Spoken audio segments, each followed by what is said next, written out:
একটু কারেকশন করে দিতে চাই। আমি অবশ্যই বলবো যে শাকিব খান আমাদের বাংলাদেশের সুপারস্টার, কিং খান, এবং সে হচ্ছে একজন লিভিং লেজেন্ড, ডেফিনেটলি আমার বলতে হবে। বাট এইটা একটু কারেকশন করতে চাই যে শাকিব খানের নায়িকা আমি অনেকেরই নায়িকা, যেমন সিয়াম আছে, আমাদের কলকাতার আদ্রিত আছে, তো সবারই নায়িকা। আর দ্বিতীয় সিনেমার কথা যদি বলি, ঠিকঠাক হতে হবে আসলে।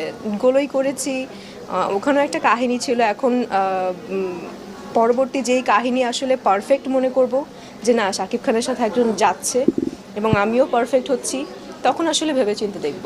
খুবই ভালো ছিল। এবং অনস্ক্রিন কেমিস্ট্রি আমি কি বলবো, আমি তো আসলে নিজে বলার কিছু নেই।